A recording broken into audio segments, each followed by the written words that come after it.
And I'm going to try to enforce the limit from here on out, okay? What is your request? I'm sorry. If you want to submit something to the board, why don't you send it to the board?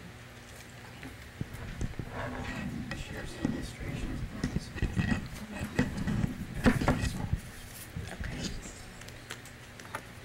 It's hard for the audience to see what you have, since there's not enough copies for everyone in the audience, but we did provide it on a slide so we can project what you're referring to. You're going to do this in 4 minutes?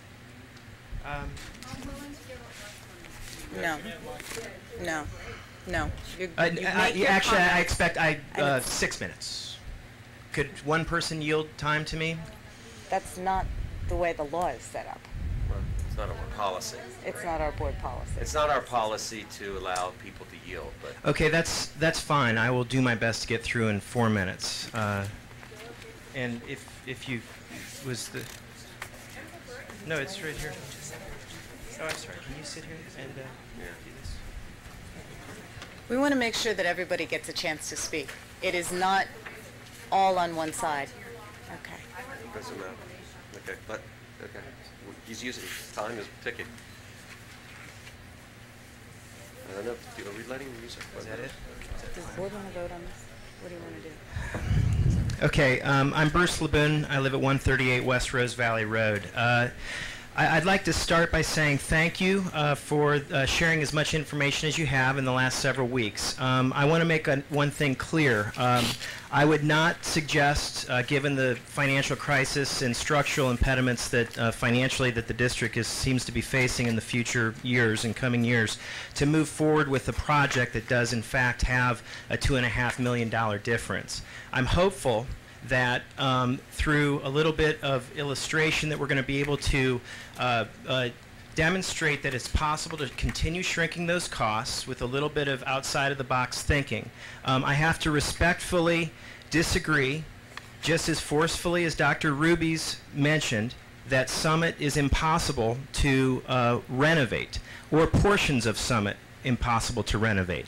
In fact, the illustrations that I want to show just basically spell out that what was said in the presentation previously, and I'm very happy to hear that, there was never consideration given to Summit in any kind of a renovation fashion. And personally, I think that leads to a degree of apples and oranges comparison, because there's about a 20% renovation that's occurring at West, and there's about, well, there's zero. It's an entirely new building at Summit.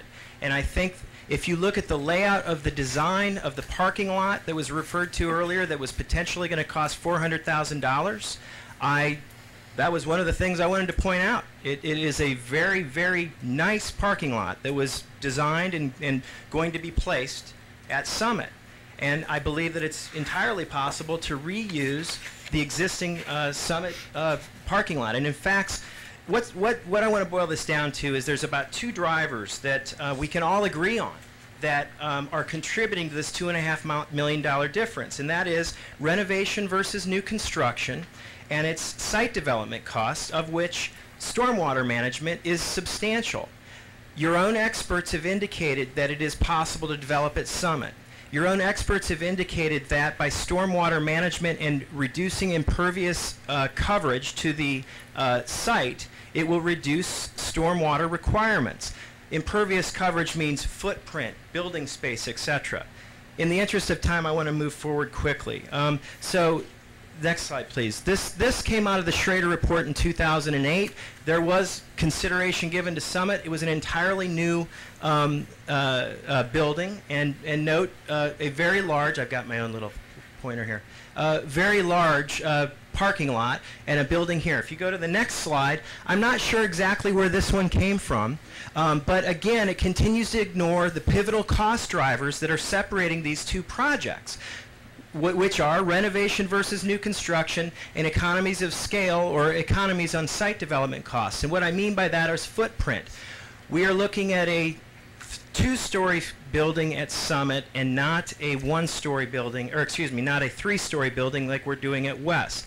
That reduces the footprint by about 33%, And we continue to have a very large and perhaps excessive parking lot for our needs. And if we take a closer look at those things, it is entirely possible to reduce the costs.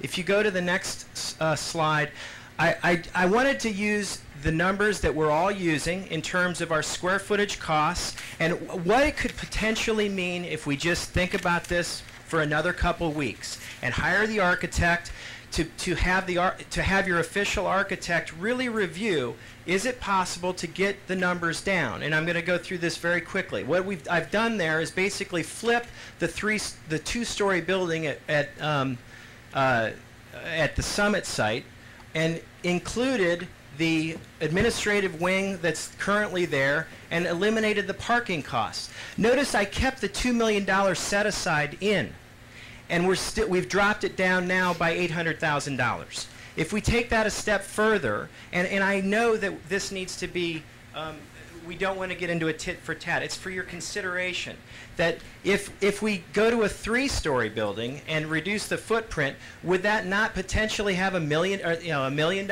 effect? Because what we're doing over here is dramatically reducing impervious coverage, which has a direct impact on stormwater and site development costs generally. And all of a sudden we've gotten down to a very close differential between these two projects. The last, and so this is just that doesn't matter. If cost is in fact our only driver, and again, I do disagree. It's a steel frame construction at Summit. If cost is our only driver in this decision, and site has no importance whatsoever, then this is actually the cheapest option. Completely renovate West and put in about a $40,000 foot new structure adjacent to it. Excuse me, at Summit, and it's actually cheaper. Okay, thank you very much.